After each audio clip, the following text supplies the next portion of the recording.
High বন্ধুরা, আমি সুলেখা বলছি। বন্ধুরা, আজকের এই গল্পটি সম্পূর্ণ শুনলে তোমাদের ওটা আর স্থির থাকবে না, কথা দিচ্ছি। শেষে গিয়ে তোমাদের ওটা অনেক হালকা লাগবে। তো চলুন আসল গল্পে চলে যাই। ভাবলাম বোনের শরীর খারাপ হতে পারে, চাবি না থাকায়। পেছনের দিকে গিয়ে ঘরে ঢোকার উপায় খুঁজতে লাগলাম। পেছনের রান্নাঘরের জানালা খোলা দেখে একটু স্বস্তি পেলাম। জানালা দিয়ে ঢুকে পড়লাম আর বুঝতে পারলাম বোনের ঘর থেকে কিছু অদ্ভুত আওয়াজ আসছে।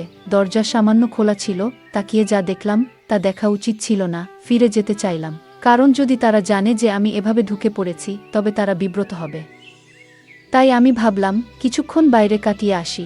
যে কোনো রেস্টুরেন্টে গিয়ে 2-3 ঘন্টা অপেক্ষা করলাম, যাতে তারা তাদের মুহূর্তগুলো উপভোগ করতে পারে। আমার বোন দেখতে অনেক সুন্দর, শরীরের গঠন ছিল অনেক আকর্ষণীয়, যে কেউ তাকে দেখলে শুধু চেয়েই থাকে। বিয়ের পরেও মনে হচ্ছে সে আরও বেশি আকর্ষণীয় ও সুন্দর হয়েছে। আমার গল্পগুলো তোমরা শুনো, কিন্তু সাবস্ক্রাইব করো না। দয়া করে, গল্পগুলো ভালো লাগলে ভিডিওটি লাইক, শেয়ার এবং চ্যানেলটি সাবস্ক্রাইব করো প্লিজ। 5 মাস চাকরি করার পর আমি বদলি হয়ে আমার বোন এবং দুলাভাইয়ের কাছে গেলাম। তাদের সঙ্গে দেখা করে আমি খুব খুশি হয়েছিলাম। দুলাভাইয়ের সঙ্গে আমার বন্ধুত্বপূর্ণ সম্পর্ক ছিল এবং বোনের সঙ্গে ভালো সময় কাটত। 3-4 দিনের মধ্যে সব জিনিসপত্র নিয়ে ওদের কাছে চলে এলাম।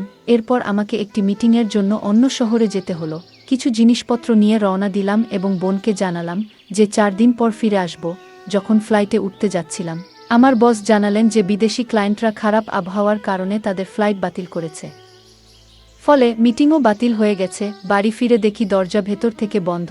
অনেকক্ষণ বেল বাজালাম, কিন্তু কেউ দরজা খুলল না।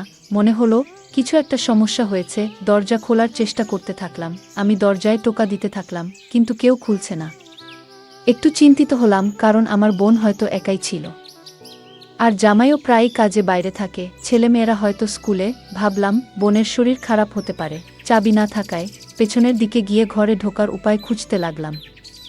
পেছনে রান্নাঘরের জানালা খোলা দেখে একটু স্বস্তি পেলাম। জানালা দিয়ে ঢুকে পড়লাম।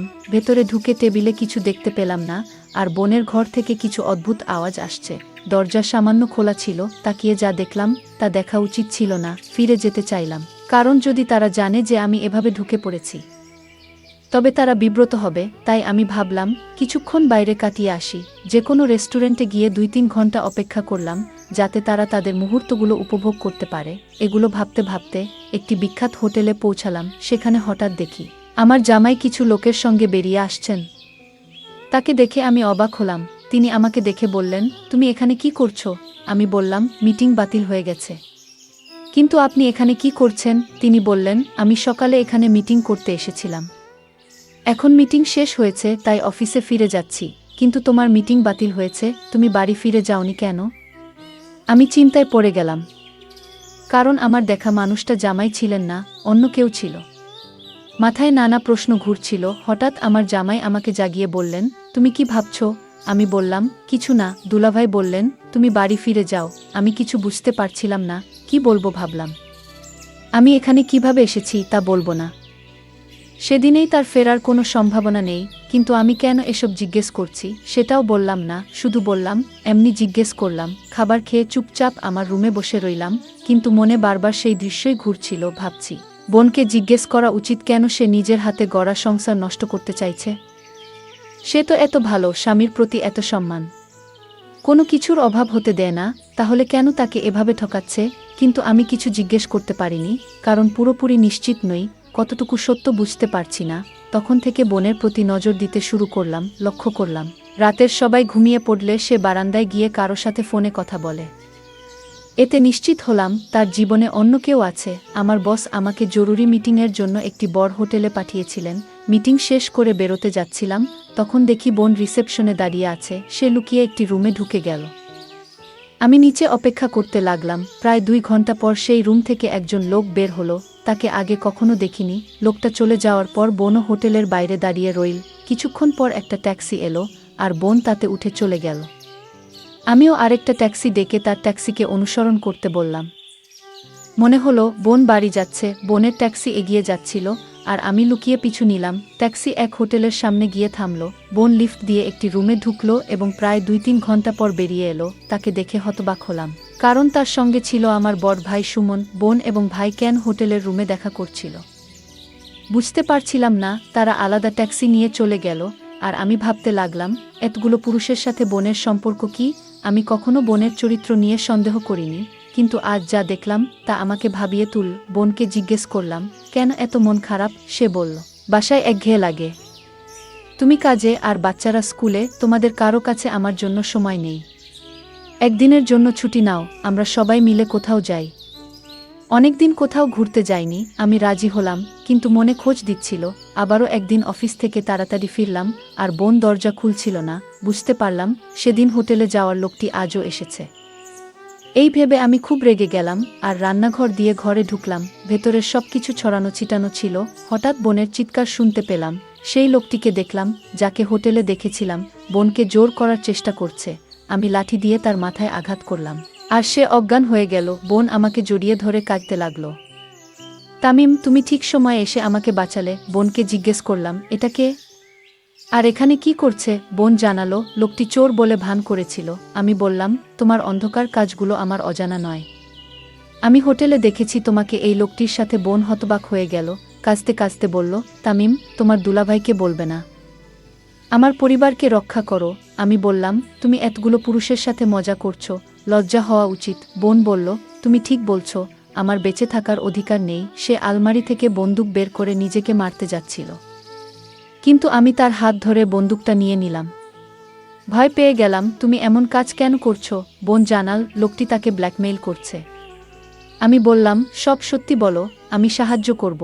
আমরা লোকটিকে চেয়ারে বেঁধে মুখ থেকে দিলাম। বোন জানাল, বিয়ের আগে শ্বশুর শাশুড়ি তাকে অনেক আদর করতেন, কিন্তু সন্তান হওয়ার পর থেকে শাশুড়ি আর কোনো মনোযোগ দিতেন না। বোন অনেকবার সময় চেয়েছিল, কিন্তু শাশুড়ি প্রতিবার বলতেন, এই টাকা শুধু পরিবারের জন্য দিচ্ছেন। দিদি শ্বশুরবাড়িতে টাকার অভাব না থাকলেও তাকে বোঝানোর চেষ্টা করছিলেন যে টাকায় সব সুখ কেনা যায় না।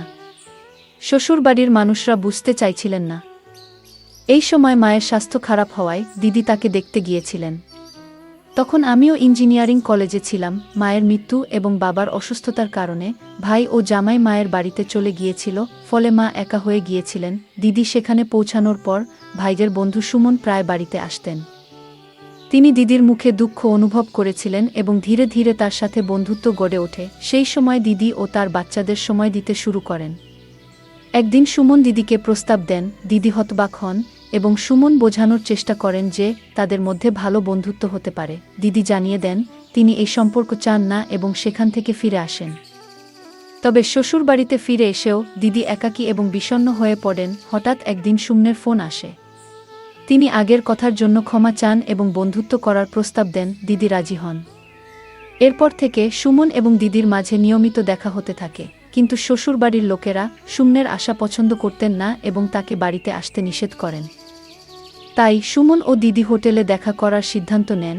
একদিন দিদি যখন সুমনের সাথে দেখা করতে হোটেলে গিয়েছিল, তখন সে তার সীমা অতিক্রম করেছিল। সুমন সমর্থন পেয়ে সে নিজের নিয়ন্ত্রণ হারিয়ে ফেলেছিল এবং এমন কিছু করেছিল যা কখনো কল্পনা করেনি। সুমন তাকে আশ্বস্ত করল যে এতে কোনো ভুল নেই এবং এতে শান্তি পাওয়া যায়। দিদি ফিরে এসে আবার যোগাযোগ রাখতে শুরু করল এবং সুমন পুনরায় দেখা করতে চাইল। সুমন তার বন্ধুর বাসা একদিনের জন্য ভাড়া নিয়েছিল। তার বন্ধু শহরের বাইরে ছিল, তাই সুমন দিদিকে সেখানে নিয়ে গেল। তারা সেখানে তাদের আকাঙ্ক্ষা মেটাল। ফিরে এসে দিদি আবার তার দৈনন্দিন জীবনে ব্যস্ত হয়ে পড়ে। একদিন সুমনের ফোন আসে এবং সে জানায় তার বন্ধু কুমার একটি ভিডিও তৈরি করেছে। কুমার তাদের শেষবারের সাক্ষাতে একটি ক্যামেরা বসিয়ে ভিডিও রেকর্ড করেছিল। এখন সে সুমনকে ব্ল্যাকমেইল করছে। এই কথা শুনে দিদি হতবাক হয়ে যায় এবং তার জামাইয়ের কাছে যাওয়ার সিদ্ধান্ত নেয়। 2-3 দিনের জন্য তার বাবা মা তাকে অনুমতি দেন। বোন সেখানে পৌঁছানোর পর কুমার শর্ত দেয় যে ভিডিওটি কাউকে দেখাবে না যদি দিদি তার সাথে একই কাজ করে যা সে সুমনের সাথে করেছিল। দিদির পায়ের তলা থেকে মাটি সরে যায়। দিদি তখন অসহায় বোধ করল এবং কুমারের চাপে পড়ে তার সাথেও একই কাজ করল। সে ভেবেছিল যে এখন এই সব থেকে মুক্তি পাবে, কিন্তু তা হয়নি। কুমার ক্রমাগত ব্ল্যাকমেইল করতে থাকল এবং তাদের বাড়ির ঠিকানাও পেয়ে গেল। যে কোনো সময় সে বাড়িতে এসে তাদেরকে হুমকি দিত এবং ধীরে ধীরে টাকা দাবি করতে শুরু করে। দিদি একটি ফাঁদে আটকা পড়েছিল।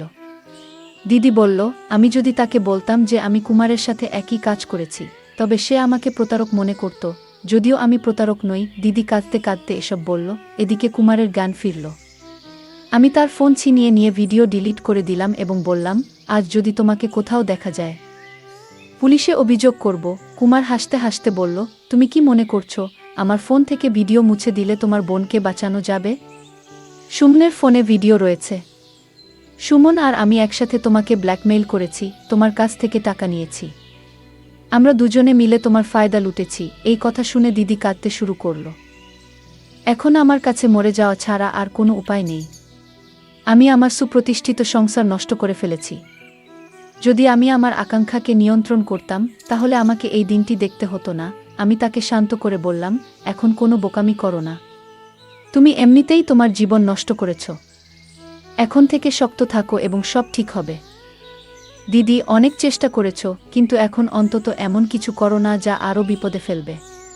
তোমার সন্তানদের কথা ভাবো। তাদের কি হবে যদি তোমার কিছু ঘটে? সে কাঁদতে কাঁদতে বলল, আমার কাছে মরণ ছাড়া আর কোনো উপায় নেই। আমি তাকে বললাম, চিন্তা করো না, একটু শান্ত হও। দিদিকে বললাম, তোমার জামাইকে সব বলে দাও। সে ভয় পেয়ে কাঁদতে লাগল। আমি তা করতে পারবো না, সে আমাকে তালাক দেবে। আমি বললাম, তুমি যদি সত্যতা না বলো তাহলে কোনো উপায় নেই। কুমার তখনও দিদিকে ব্ল্যাকমেইল করার চেষ্টা করছিল। হঠাৎ দিদির ফোন উঠল। সে ভয় পেয়ে গেল। আমি তাকে বললাম, চিন্তা করো না, কল ধরো। তিনি কলটি ধরলেন এবং জানলেন যে তারা 2 ঘন্টার মধ্যে বাড়ি পৌঁছাবেন। আমি বললাম, তুমি সবকিছু ঠিকঠাক রাখো। আমরা কুমারকে আমাদের ঘরে আটকে রাখব যতক্ষণ না তারা আসে। শ্বশুর শাশুড়ি বাসায় আসতেই আমরা স্বস্তির নিঃশ্বাস ফেললাম এবং কুমারকে ভালো করে বেঁধে রাখলাম। পরের দিন দিদি তাকে চা বানিয়ে দিল। আমি চায়ে ওষুধ মিশিয়ে দিলাম।